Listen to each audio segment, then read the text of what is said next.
Белый дом наказывает Иран за помощь России, новые налоговые правила для выезжающих из Беларуси и почему Олаф Шольц не верит в саммит мира. Обо всем этом расскажу подробнее в эфире Нехта. Самые важные и интересные новости.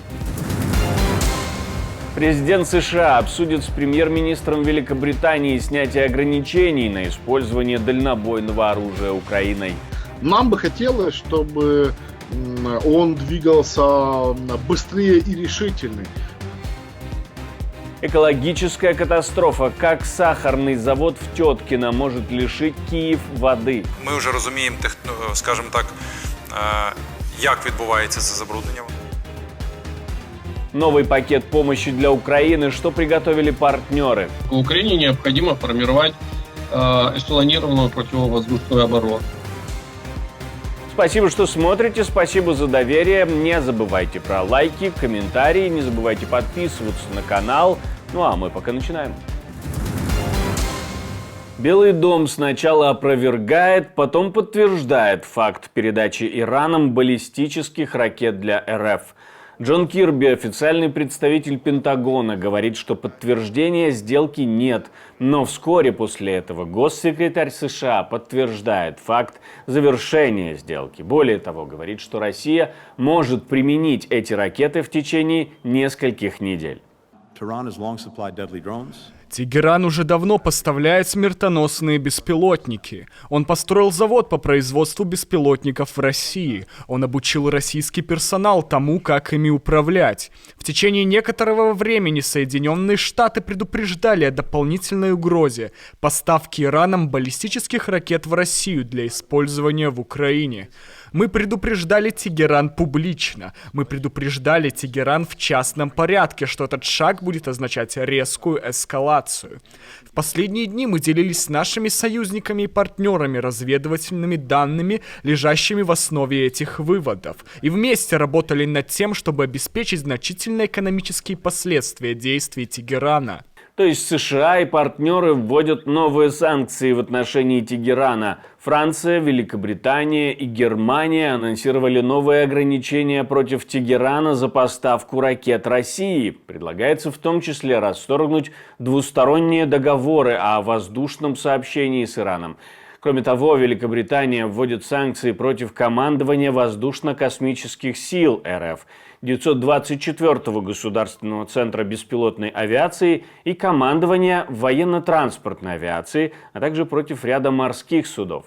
Но Нехта сообщали уже о том, что на сгоревшем складе в Воронежской области, скорее всего, находились северокорейские ракеты. В таком случае иранскую баллистику может постигнуть та же участь. Но неужели россияне не могут обеспечить себя достаточным количеством ракет собственного производства? Спросили об этом у эксперта Александра Коваленко. Они ограничены именно своими производственными возможностями. Поэтому они вынуждены обращаться к той же самой Северной Корее за ракетами КН-23, которые являются точной копией Д-9М723 для ОТРК «Искандер-М», для того, чтобы значительно расширять возможности террора по территории Украины. Те ракеты, о которых сейчас идет речь, это ФАТ-360. Странный вопрос, почему именно они. Это действительно очень странный такой момент, поскольку если уже говорят о передаче баллистических ракет России иранской стороной, то было бы логично, если бы это был ФАТАК-110, Зульфагар, Десфол, которые действительно представляют серьезную угрозу по дальности, по мощности боевой части и не только. Но вот как раз ФАТ-360 это по сути ракета 5В-55 С-300, но исключительно по нанесению ударов по сухопутным объектам. Не исключено, что у России возникла проблема с количеством. Президент США в эту пятницу в Великобритании с премьер-министром будет обсуждать в том числе Украину и именно разрешение на применение американского и британского дальнобойного вооружения на территории России. Об этом на совместном брифинге со своим британским коллегой заявил Энтони Блинкен. Российские медиа пишут, что в Белом доме уверяют, их мнение не изменилось по поводу нанесения ударов вглубь территории РФ. Нам бы хотелось, чтобы он двигался быстрее и решительней. Но мы понимаем, что в Соединенных Штатах выборный процесс.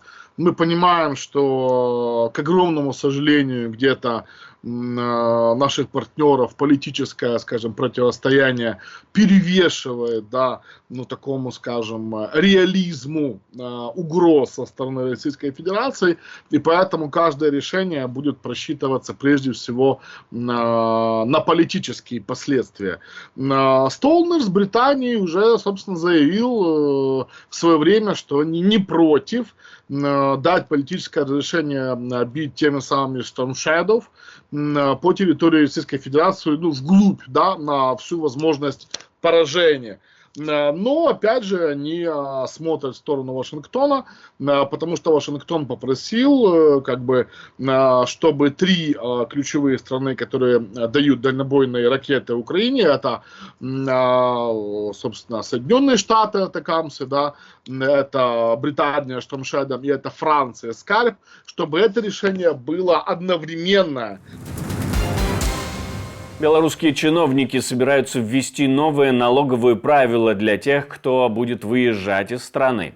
Депутаты предлагают установить на постоянной основе налог на пересечение границы транспортным средством. Пока этот закон введен как временная мера, но аж с 2021 года в 3 областях – в Брестской, Витебской и Гродненской. Направлен он был на борьбу с ковидом, причем действует он только для тех, кто едет в Евросоюз. А вот если в Россию, то не нужно ничего платить. Этот сбор теоретически направляется в местный бюджет, то есть в бюджет области. На второй раунд саммита мира необходимо пригласить Россию, но, к примеру, канцлер Германии не верит в успех этой затеи, хоть и поддерживает привлечение Москвы к переговорам. Конечно, это не сработает, если человек, который должен на этом саммите сидеть, при этом говорит: «А я продолжаю атаковать». В этой ситуации нужно то, что всегда важно в политике – ясность, твердость и характер. Вот в чем заключается суть, если вы хотите обеспечить мир и безопасность в Европе. О том, можно ли разговаривать с РФ и как проводить саммит со страной, в обещания которой невозможно поверить, мы спросили у эксперта Алексея Буряченко.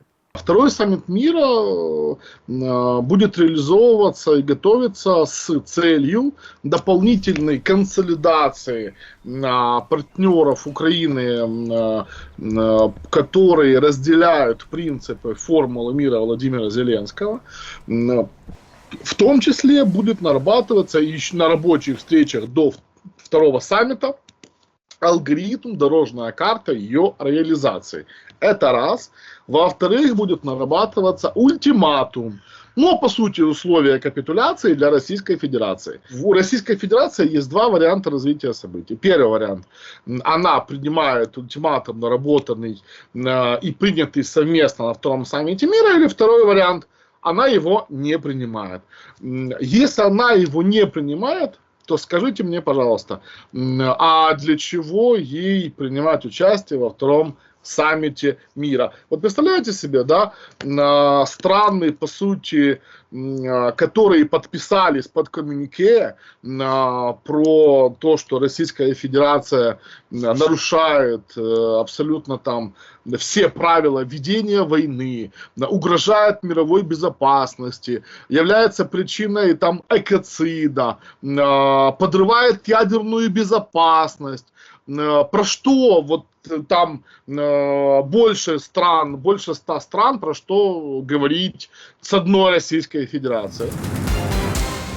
Швеция выделит новый пакет помощи для Украины. 17-й пакет помощи со стороны Швеции. Общая сумма военной поддержки Киеву со стороны Стокгольма с момента полномасштабного российского вторжения составит 48,1 миллиарда крон, пишет «Голос Америки». Половина пакета была выделена на приобретение запчастей для постройки шведского истребителя «Гриппен», хотя правительство подчеркивает, что в данный момент планов передачи шведских истребителей Украине нет.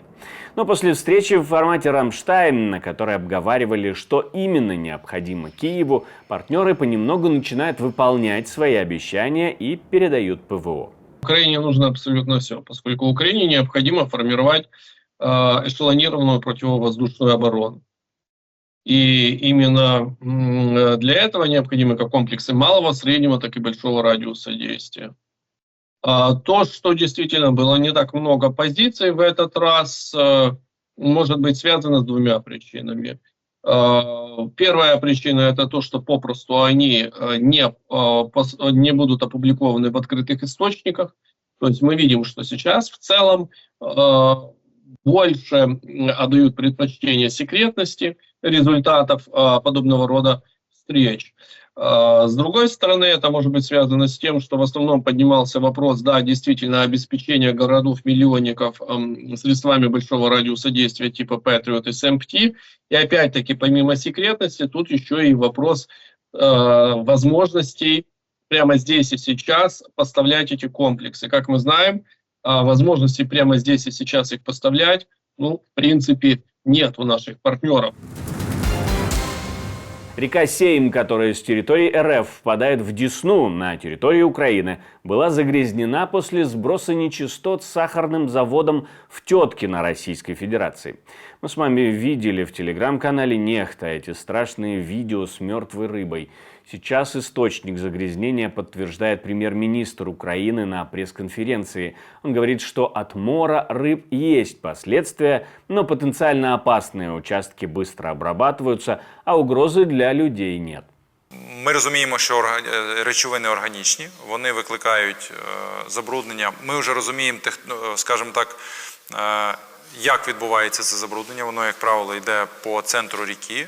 Відповідно, вже якась частина річки пройдена, відбулись навіть процеси вже відновлення, там, де це пройшло ближче до кордону. На данный момент органика оседая, расчиняется.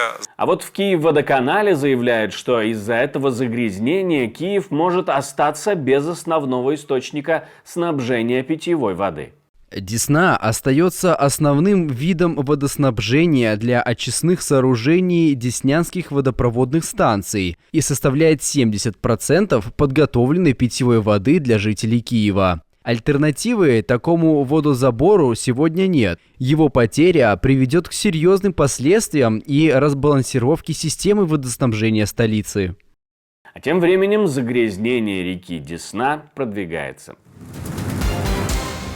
Мне остается добавить, что мы существуем только благодаря вашей поддержке, ваше спонсорство, донаты. То, что вы нажимаете кнопочку «Супер спасибо», помогает нам создавать новые и новые видео. Если вы смотрите нас из России и Беларуси, то для того, чтобы делать это безопасно, изучите инструкцию прикреплений, как пользоваться VPN и смотреть нас через VPN.